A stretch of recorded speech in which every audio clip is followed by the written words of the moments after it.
Yeroo gadi baatanii ol deebitan wal dubbisaa jedhanii bar. Dhugaadha wallaahi dhugaadha dhiqqoo miira keessa galee beekta.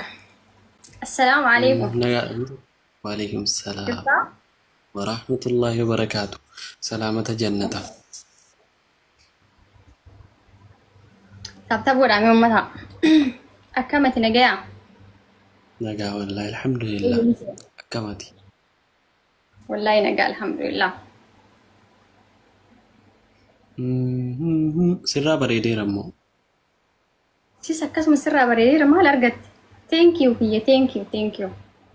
Sillee akkasuma bar. Dhuguma sirraa bareedeera. Dhugaa sirraa bareedeera wallahi. Wallaahi sillee sirraa bareedeera.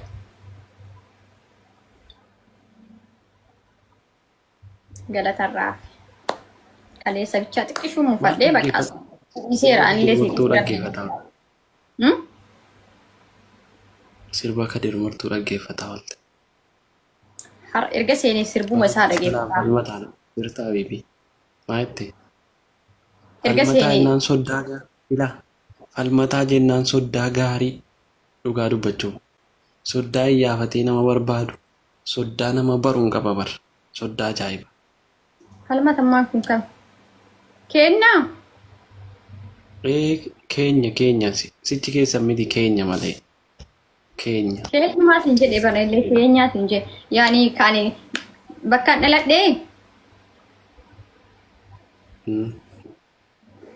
mee kotta jala lakkoofsa tokko tuqisii baraamee falmataa. Wallahi nama gaarii wayiiti nama baay'ee gaarii. Maashaallah. Ishi Akkamitti har'aa akkasitti babbareeddee dhufte ati? guyyaa tokko babbareedu wama jiruu mire. Okay, qoyanis bareedeen nuba. Dura akka bakka mataa. No, bareedeen. Wallah. Si qofatti hin bareedaa ara bara. Uummanni hin bareeddu ilaalti. Devil guys. Jalatooma. No, soddaa jeellaa jira. Soddaan qaanfadhe wallahi soddaan qaanfataa jira. Soddaan qaanfataa jira. Biqiltuu fidaa kaa biqiltuun irra seenne guys. Yoo seentellee aniif isiin hadha wal dhiisu. Kalaas mana waliin deeminaa akkasi. Aara hin deemne malee. Si wajjin osoo jirru hin deemnu garuu koo. No, dhugaa dubbachuuf yeroo hin jiru rakkoo hin qabu. Yeroo nan hin jirre leengadda fa'aa wanta hin taane waliin jedhaa turtan. Isii anumaaf dhiisa amma isii haasa'u moo amma har'a immoo mee naga buusni haasa'u nu har'uma takkitti illee taatu. Okay.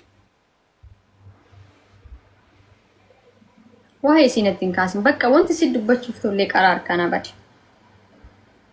Miskiina bara waa isiin dubbate wallahi dhuguma bara. Eenyutu miskiin? Miskiina bara mucaa jechuun akka hiriyaatti fudhu kan isheeti. Akka waan biraatti hin fudhatin. Anin jedhaani atiin jedhiniin. Wallaa dhugumaan miskiina. Baxaametti miskiina fayyaalettiidha. Ija laaftii. Atiin jedhin garuu. Annin ja'a. Okay. Naaf jettaa bakka kuu okay waanan sitti hime jedhi ishaan hin jedhu. Ayanattiin. Biqiltuun miskiinaa jedhi ka. Biqiltuu miskiina ishee. Onneen isii qulqulluu jaalala obbolummaa nama jaallatti. Onnee isii qulqulluu. Jaalala obbolummaa nama jaallatti. Haadha abbaa ishee ni jaalatti. Uqsim billaahi wa rabbal kaaba waan yaadachiifte iyyuu gidduudhaan. Mas yaadachiise. Adabbiidhaan gadda suuraan poosti godha itti hin goone bar. Kamiin. Gooteettaa? Nan dagadhe malee haadhaan poostaa haadha indoomu gochuun godhaayu tureeyyuu. No. Dagachuu wanti jedhamu hin jiru. Maaleesh. Dhugaa dubbachuuf dagachuu wanti jedhamu. Haganumatti siidhaama biqiltuutti taaptaaf godhame gaa'es. Waliif seenni waan yoon si mo'adhe bakka miskiina wayii garaana nyaatti. Ijaarraa dhabuun fedhu hin jedhin kaa miskiina jedhis bakka. Anitti hawa faamilii kiyyaa faamilii keetitti illee ani himaatiin ittiin. Amma yoo siin dhufte hin dubbadhu jechuudha. Nan dubbachiiftu. Natti himta kaa yeroo san dhaamsa sii geessa. Nan dubbachiiftu yoo siin dhufte ittiin nan dubbachiiftu. Anatti himta an dammoo isitti hima ati naan jettu. Isheen jettu deebisee sitti. Ka'een nu messenjeriin keeti. Lakki bira bu'ana bira miti. An messenjer. Warra damee nama. Ka FBtiin TikTokin seenu. No.